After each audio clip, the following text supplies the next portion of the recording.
our talking points because we may have the ability to now sway elections.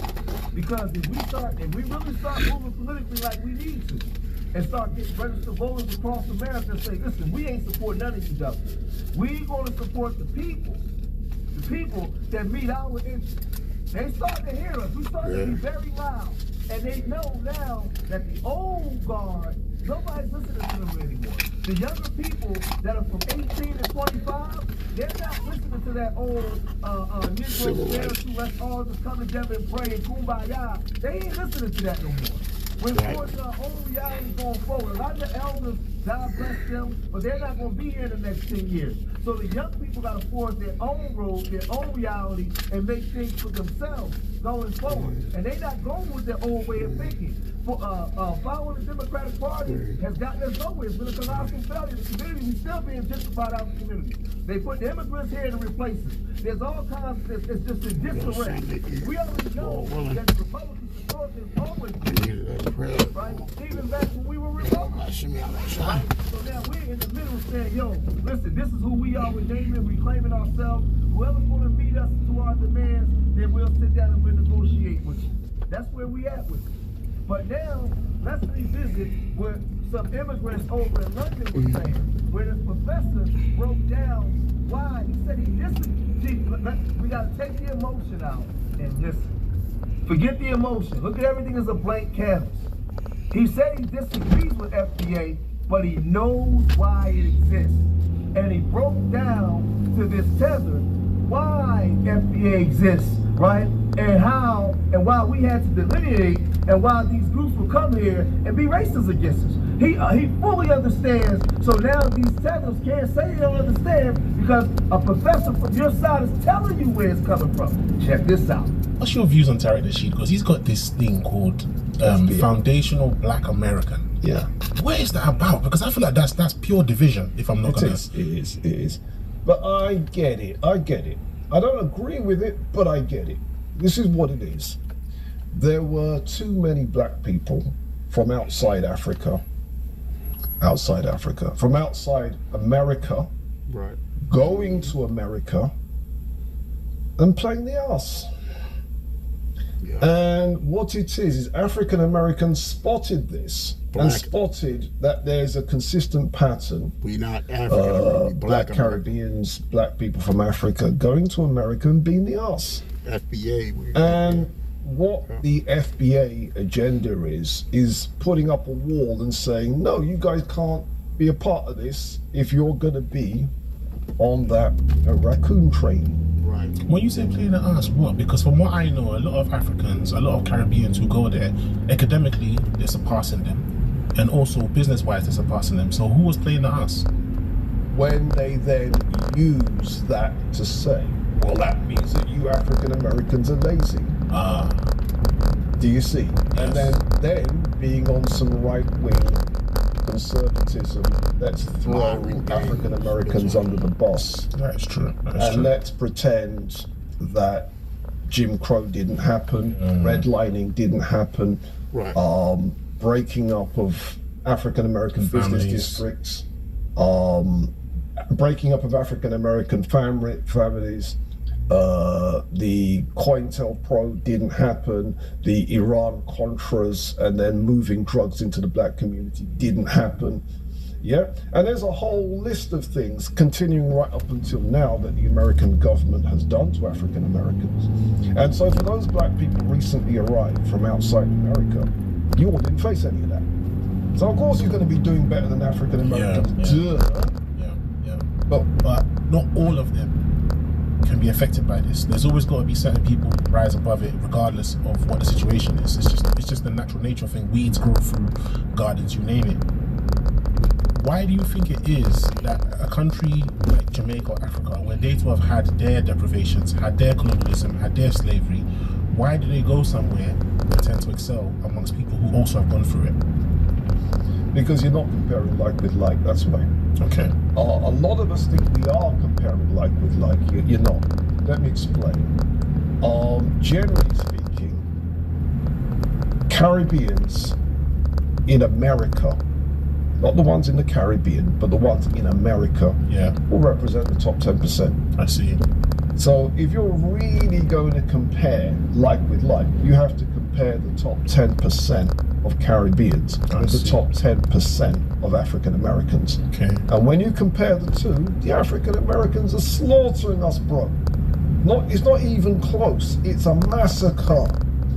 But what it is we compare the top 10% with your average African American.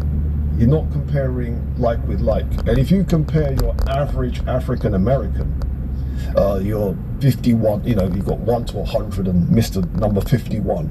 Number 51 is richer by a factor of 20 than your average Jamaican. Do you see? So what happens is it's a perception thing. Now let's be clear. We can all point to people from outside America. Go to America and rise. Yeah? Colin Powell did that. Kamala Davy Harris has done that, whatever. But you can't pretend that's typical. Do you see? Yeah. But what happens is because we live in a world where people don't really have full pictures, you can take the exception, use that to smack around African Americans' faces.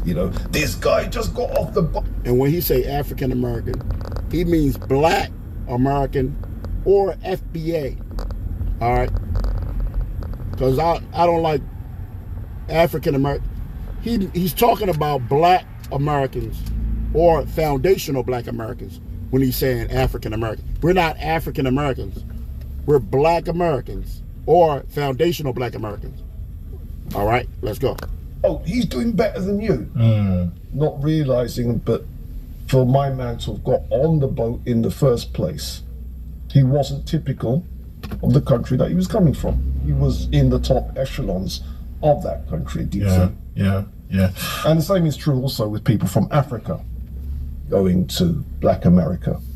So if we're going to compare the top 10%, let's compare the top 10%. And when we do that, African Americans are slaughtering us. So, for a lot of groups that like to come to America and say, well, we're outperforming the Black Americans when we come to America. And he broke that down so good. He said, no, you're not.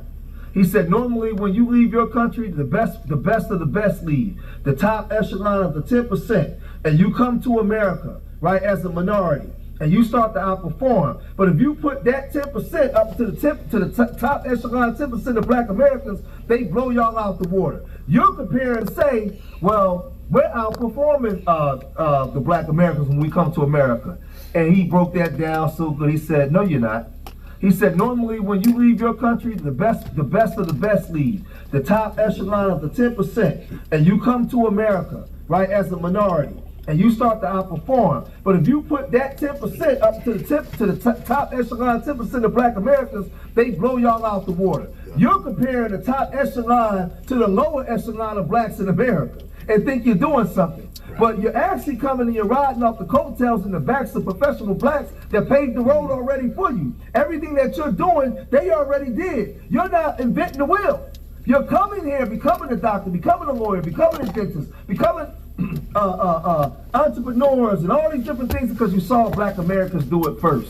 You're not outpacing and outperforming Black Americans because the top 10 Black Americans, the top 10% of Black Americans obliterate all the other Blacks around the world. But you know something, you know what's funny? You don't see FBA Americans bragging that on other groups. But other groups are coming here. As that immigrant said, not George Macon's word. The brother said it. He said it. You know what? You know why he's able to say it? He's at the barbecues. He's at the water coolers. He's in the gym. He's in the house at the dinner table. He's in the bedroom with the immigrants. He knows what they say about us. And he's blowing the whistle. Ho, flag on the play. Stop talking bad about foundational Black Americans when you're not doing it in your own country and they only letting the best of the best go to America and you're comparing yourself to the lower level of Black Americans as if you're better. You're not comparing yourself to the upper echelon of Black Americans because there's over 60 million Black Americans And it's way more professional black Americans than it is damn near in your country. And you come in here talking down. No, you should be paying homage and be saying thank you for paving the road and creating a platform for me to come and do it. Because W folks didn't even want you here, and W folks are racist. You should be thanking foundational black Americans that you can come here and get some white cooch.